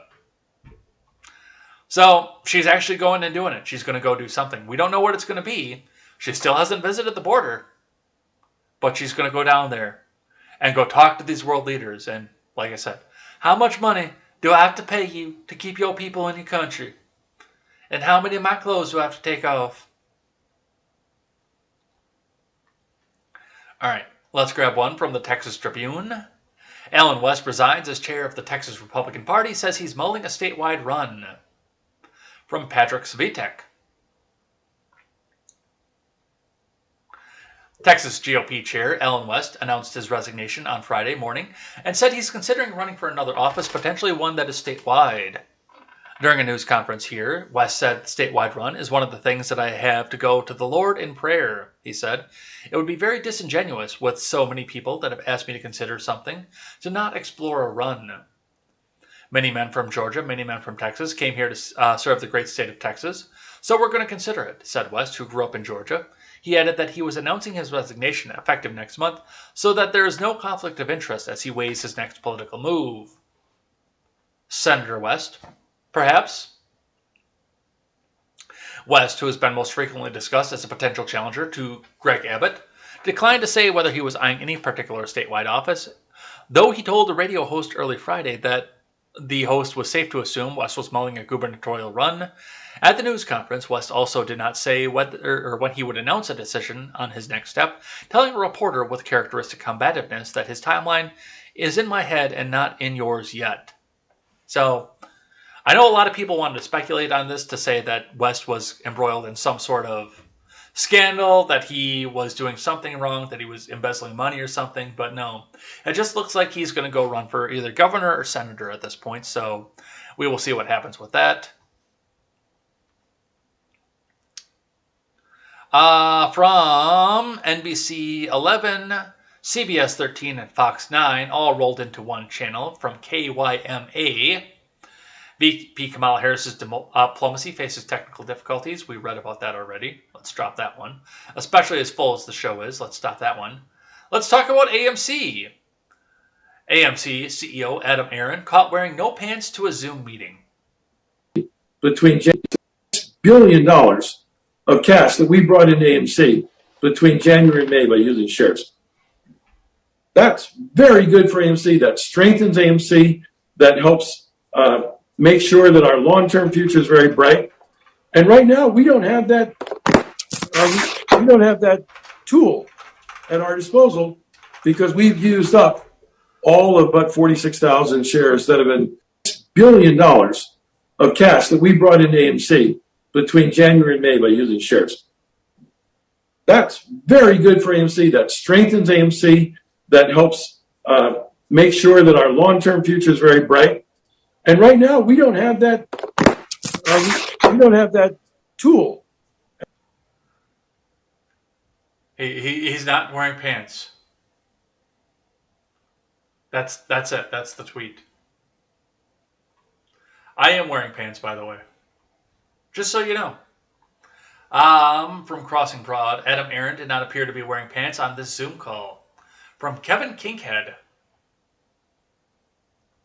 Important journalism here. Former Sixers CEO Adam Aaron was doing a Zoom call Thursday, and his camera fell over. When he goes to adjust it, it appears as though he is not wearing pants.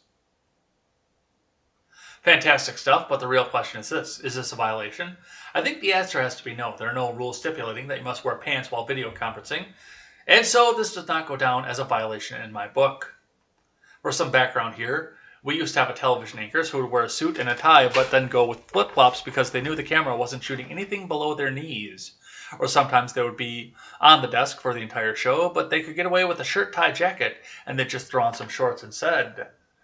This was typically allowed because those television studio lights are hot and it ends up being something like 98 degrees on the desk with Nick Lachey. In Aaron's case, he was dressed for comfort. It's a little bit like the mullet when you've got business in the front and party in the back. But in this case, we're talking about tops and bottoms or lack thereof. Yeah, so I'm wearing pants. I do that for you guys, and it's not for the fact that, I mean, you can't see below my stomach here if you're on the Instagram, and especially if you're on the YouTube, you can't even really see it below my diaphragm. And I used to wear just a regular pair of athletic shorts up here, but, you know, I decided at some point that it's time to be a big boy, and I lost a bunch of weight too, but be a big boy and wear pants while we're doing contemporary. So, and then that just kind of protects us too, just in case I do need to get up or something, or, I mean, this is all live.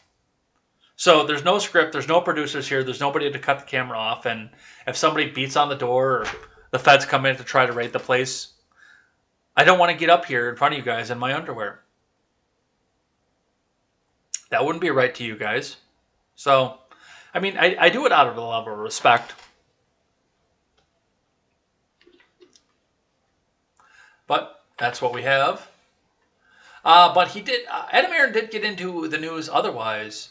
How AMC's CEO Adam Aaron embraced the company's meme status and helped to send its stock to unfathomable heights. From Natasha Daly. Adam Aaron is a CEO for the meme stock generation. Aaron, the 66-year-old chief executive officer of AMC Entertainment, has embraced the company's status as a meme stock in recent months during earnings calls on Twitter and YouTube, in a press release, and even in monetary donations. He's even offered free popcorn. The more than 3 million retail traders holding shares of the company have helped drive AMC stock up about 100% this year. The individual investors mobilized on Reddit, investing threads, and Twitter call each other apes, and to them Aaron is a silverback, a guerrilla pack leader. All hail the silverback, one Redditor said on a Friday post. The Harvard Business School graduate has bucked the trend of other CEOs who will remain virtually silent on their company status as a retail trader favorite, and instead reached out to the horde of fans of AMC stock. On the May 6th earnings call, Aaron called them an army of passionate interest individual shareholders. They own AMC, we work for them, I work for them, so by definition their interests and passions are important to AMC. Their interests and passions are important to me, he said, according to a transcript from Seeking Alpha. The millions of trades make up about 80% of the company's shareholder base. Why would you not recognize them? Why would you not embrace them? Steve Sosnick, chief strategist at Interactive Brokers, told Insider management is supposed to be working on behalf of the shareholders. These are your holders, and good on him. Now, if we could convince the government to do the same, we would probably have a better country, because we have to remember, AMC is coming out and saying, yes, my company was failing and you guys believed in me and you invested, mostly for meme status, but you still believed in me, invested. Let me see what I can do to give back to you guys and thank you guys. It's the same reason for the notebook sitting over here under my right elbow right now. Well, not anymore, but the notebook sitting under my right elbow. I work for you. You guys pay me. So, and that's why the Discord is cycling through there too. The Discord is there. Put your articles there. I will cover what you want to cover if I can green check verify it. I do have standards I want to keep to on this program, but still, I want to know what's important to you because this is your program as well as mine. You guys come here every day. We'll cover what what I want you to cover. I'm going to put my opinion on it. You know that. You know I'm opinionated. I think that's part of the reason you come here. But yes, absolutely good on Adam Aaron for that. Absolutely. All right. Speaking of people who have way too much money and too much time on their hands, this is from Newsweek. Nicolo, OK Boomer TikTok star, faces backlash over $2 million apartment tour. From Saren Morris.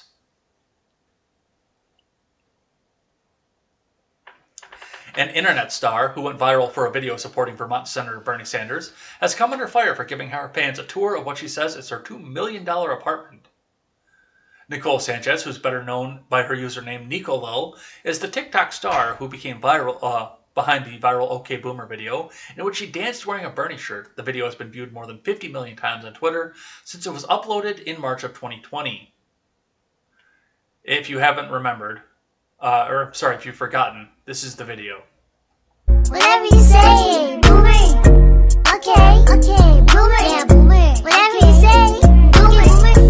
Okay, Boomer. Yeah, Boomer. Whatever you say, Boomer. Okay, Boomer. Whatever you say.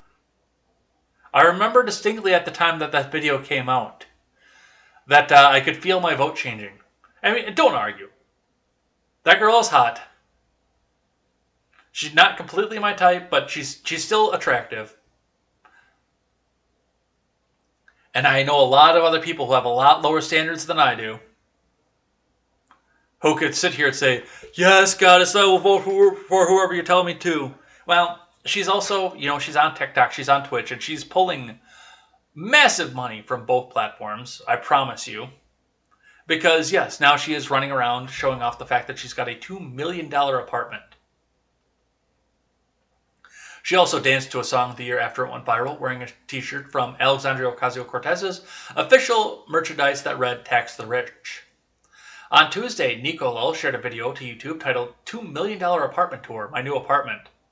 The tour showed off a kitchen, an empty wine fridge, an espresso machine, with Nicolo pointing out that she does not drink coffee. Then she showed her bedroom and her en-suite bathroom with views over Dallas, Texas, before giving her viewers a glimpse into her walk-in closet. Nicolo finished the tour by showing off her office and streaming space, which had been decorated with gifts from her fans. And a BMW. Don't worry though, tax the rich.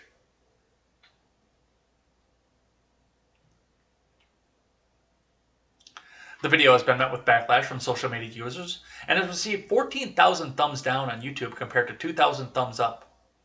Nicolo has become under fire for the tour as viewers say it contradicts her socialist views, while others say it's tone deaf. She also has been accused of moving to Texas to pay less tax. Yes, yes, and yes. The top comments under the YouTube video are critical of the influencer, like one viewer who said, I wonder how many homeless people she can see from her $2 million apartment. On Twitter, one critic said, thought she was a socialist that didn't like capitalism, now she's flexing how much money she has, while another said, they're always socialist until it's their money and not someone else's. Bam! Bippity bam, right there.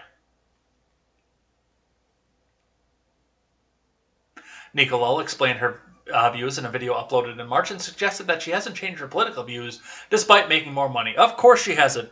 She thinks she's going to be in the Politburo, which, given the fact that we're looking at a socialist takeover and she's done so much to do so, she actually probably is. She's going to have favorite status with the party, capital T, capital P. But it is rich. No pun intended. It is rich, though, that she's out here with the BMW, with a $2 million apartment, all off this video, supporting Bernie Sanders.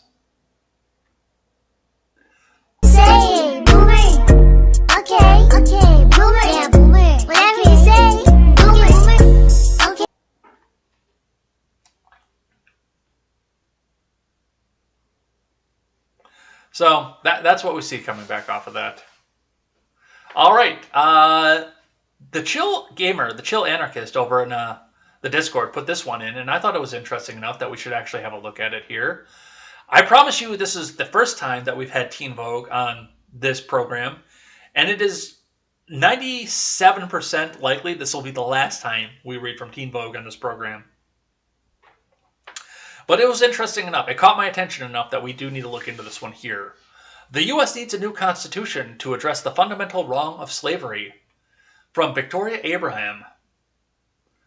Persecution based on race is one of the grounds on which people from other countries can seek asylum in the U.S. To be successful under the Immigration and Nationality Act, asylum seekers must show that they've been persecuted or have a well-founded fear of persecution because of grounds of their political views, religion, or nationality, and that the perpetrator is the government, which includes the police or a group the government can't or won't control. Black Americans experience persecution based on race and reasonably fear such persecution by the American government. If they lived in another country, it stands to reason that America would grant them asylum. The extent of America's oppression of black people means that to dismantle systemic racism, America must begin by replacing the U.S. Constitution with one based on equality and human rights like South Africa did at the end of apartheid, a system of racial discrimination and segregation that has been compared to America's Jim Crow laws. Anything to get rid of the Constitution. Anything at all to make sure that you can turn around and get rid of the other things that you don't like, including voting laws delegated to the state, freedom of speech, the right to keep and bear arms, right to a speedy trial by a jury of your peers. I know where they're going with this. It's not the way that they think it's going to. It's not the way they're trying to present this. We need a document that does about that worries about racism and what the state can do. Okay, well, what about what the state is going to do on everything else? And once again, why not go and add an amendment? Why not get an amendment out there? If you're so concerned that this is happening, make an amendment. Propose an amendment. See if you can get it passed 2/3 of the states. But I've got a feeling that they don't think that it can pass 2/3 of the states, which is why they are at this point instead going and trying to make this over into the image that they want. This is a nakedly blatant power grab. All right. Let's grab just 3 more, then we will do a rule of acquisition and head out of here for the day. Thanks, guys, for sticking around. We're almost done. And thanks for sticking around for the long show, too. I know this was, with 37 tabs, this was going to be a long haul. Just a little bit more. I bet you we're going to be close to, by the way, pushing over on the Twitch side. We had 9 viewers concurrently a little bit, and I know we're getting close to having 3 average over there. It was like 2.7 when I looked on Sunday. So thank you guys for coming in and hanging out over on the Twitch side to try and bump the numbers. Once we get monetized, you can probably go back to whichever platform suits you most comfortably. But the fact that you've helped me monetize at this point, you guys rock. Thank you so much. And then we can tell 10 friends, and then we can go to a partner status. And then we'll have some real fun with this. But all right, let's finish up here. TikTok just gave itself permission to collect biometric data on U.S. users, including face prints and voice prints. From Sarah Perez.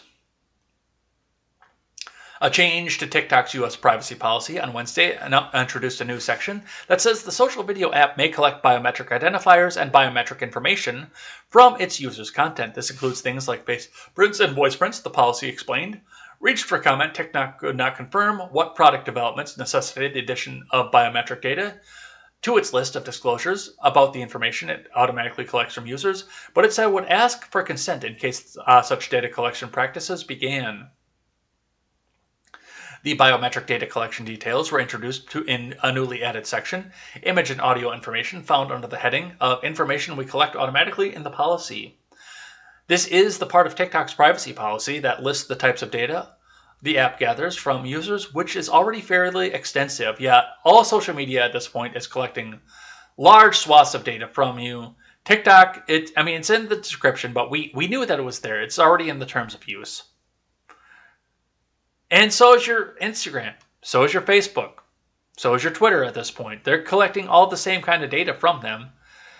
The issue is that it's not going to China, so it's a risk assessment for him. I can't tell you not to use TikTok. I can't tell you to use TikTok. It's a risk assessment.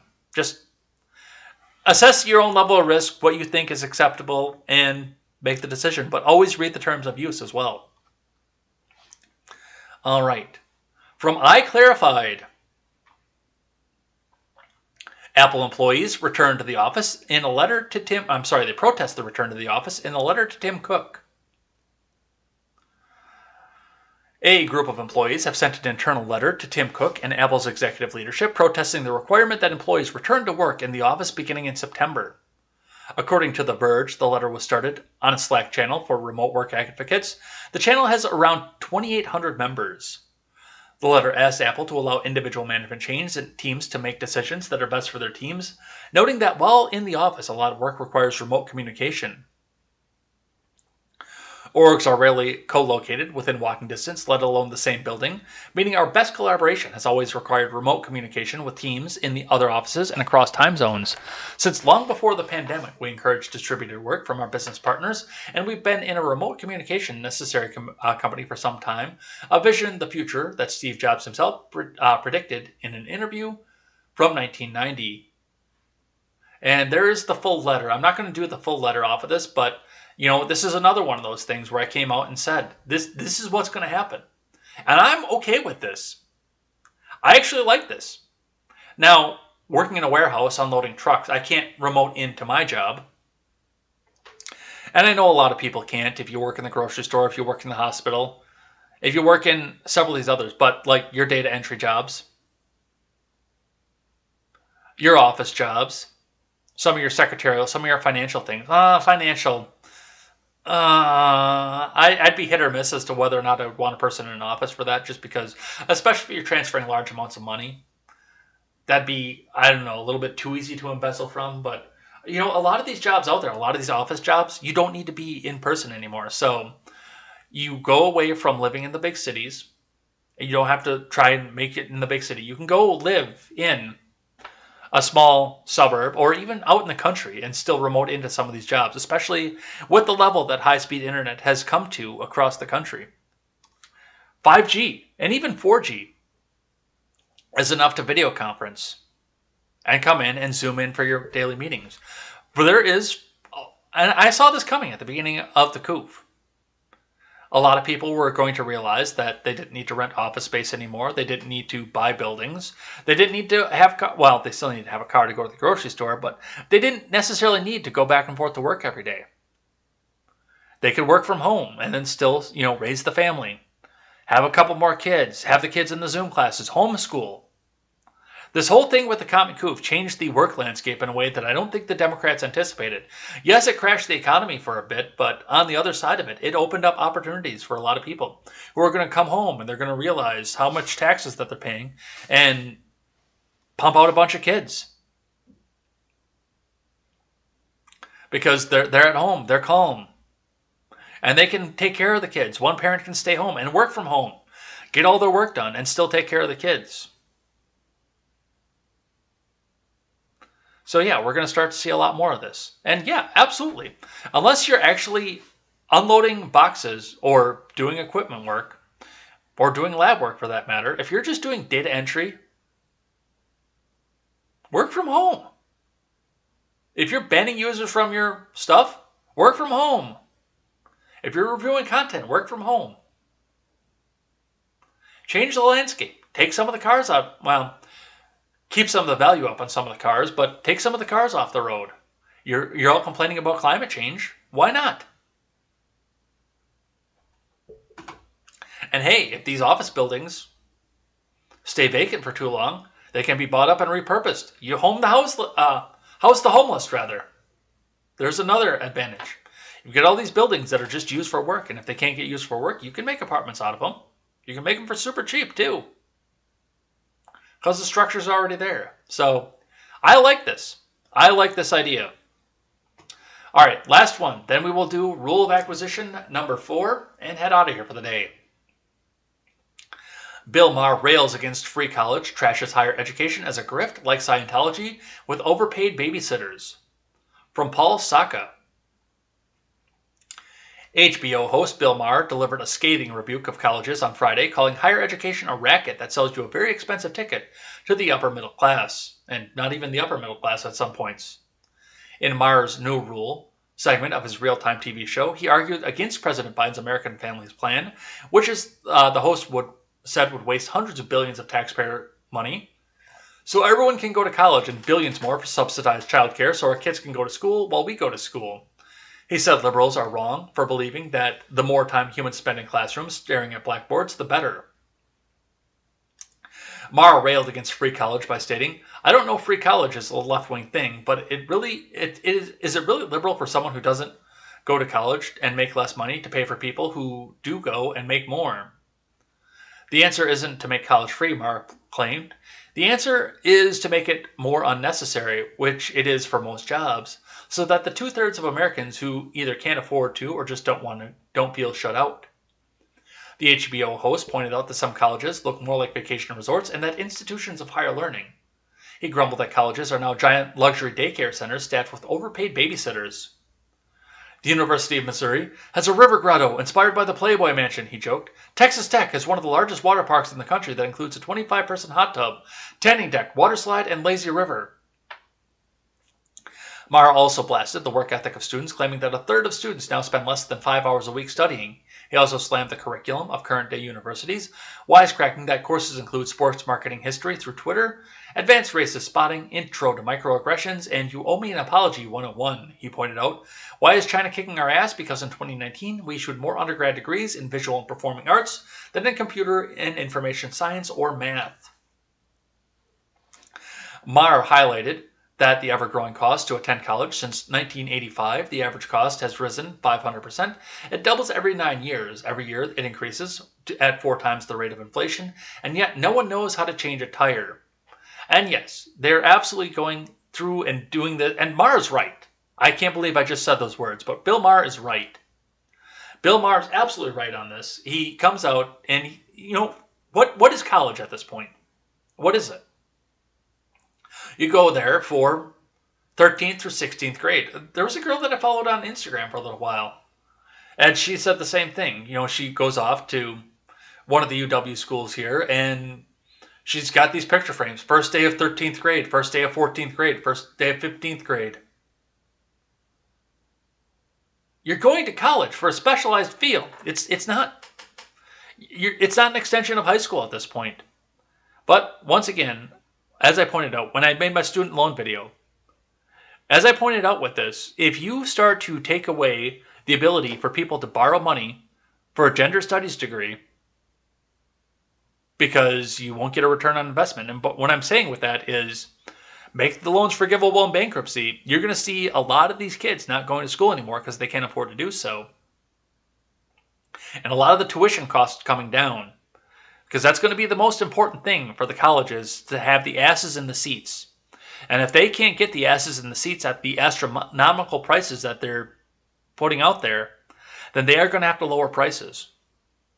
And then more people will be inclined to go and get the computer science degree, the math degree, the engineering degree. And yes, there are going to be other people that go up there for the gender studies degree, but they're going to have to pay for it out of pocket. The scholarships will go to the jobs or the degrees that have a high hireability rate, and the loans will go to people who can be hired after they're out of college once they go for engineering or something like that. That's where the loans are going to go for. And you will see a drastic reduction in the costs, which I think is a good thing. I can't believe I'm agreeing with Bill Maher. But regardless, that's what's going to be. All right, that's it for the news. And the last thing that we do on Monday is one of the rules of acquisition. Been one of my most enjoyable segments of this program. So today we are talking about the 4th rule of acquisition. This came to us via Star Trek Online. Sedition and treason are always profitable. Which you heard Quark talking about this a lot in Deep Space Nine. If you've never seen Deep Space Nine, I highly recommend it. But Quark talked a lot about the profits of war. How much you can sell weapons to both sides, and it doesn't really matter who wins. You can still make profitability off of this. This kind of goes into the same idea. When people are dissatisfied with their government, or they decide that they need to be treasonous of the government, sell out the information to their government, or basically just go against the authority that's standing over them, it's profitable. I mean, look at what's happening here. And I'm not saying that any of us are engaged in sedition or treason, but what I am saying and what I am pointing out specifically is the fact that we are going up against, right now, the mainstream narrative. The narrative that the Democrat Party is good, the government is always in your favor, and the majority of you in the audience believe that the government does not have your best interest at heart. It may not be treason, but we're definitely going against the mainstream line. We're definitely going against what the government thinks we should be doing. We should just be listening to CNN and MSNBC like good little boys and girls and accepting whatever it is that they tell them. And this is profitable. And we see dozens upon dozens and dozens and dozens and dozens of channels like mine popping up every day. I know of 6 of them that you should be checking out instantly. Because people are getting tired of the news story and what the government tells them they should accept. So yes, sedition and treason is profitable. And of course, on top of all of this too, if you know anything about weapons dealing, supply chains, and you can get arms into the hands of the seditionists, I'm not telling you to do anything illegal, but if you sell the arms to both the government and the seditionists, you always come out ahead, or you get shot, one of the two, by one side or the other once they find out you betrayed them to the other side. But regardless, that is a risk that you take. And any time that there is profit, you take a risk. But yes, standing up against the government is always going to be profitable to somebody. And once there are enough people, it's profitable to all of us, because then we can have our free market once again. So that's where they come from on that, and that's how we apply this to our regular life. And remember, support your independent creators. I know we do a lot of mainstream reading in this program, but always support your independent creators. They work hard to fight back against The Blaze, against Newsweek, against CNN, against even the Daily Wire and the Associated Press. They work hard to cut through the narrative and tell you what's actually going on versus what the government wants you to believe is going on. So always go out and check them out too. And they can't shut us all down. All right. We're going to head out of here for the day. And those of you on Twitch, stick around as we finish up here. And we will go and raid my friend Stephen Ignoramus, because I'm sure he's on right now, because it's almost 9:30 in the morning. So we're going to go raid him. Let's get some music up here. There we go. All right, so we will see you guys back here later on tonight for the Red Net Show. Hope you guys will come and join us. That is at 5:30 Central Time. And we have got an entertaining show coming up off that as well. So especially with all the crap that they tried to cram in over the weekend. So hope to see you guys there. Definitely love seeing you guys. And we will take your comments in between topics. So definitely come in there and leave some love, leave some hate, or tell us that we do a great job, or tell us that we suck. Either way, we'll go back and check that out between topics. Otherwise, we will be back here tomorrow, bright and early, for more Contemporary. Until then, I'm Jay Edgar, and this is Contemporary. Take care.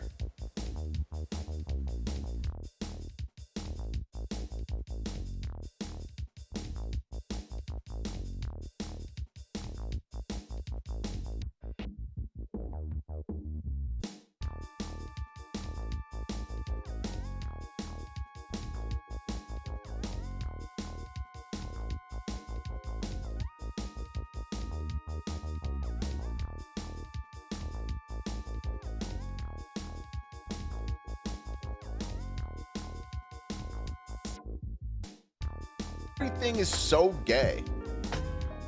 Anyway,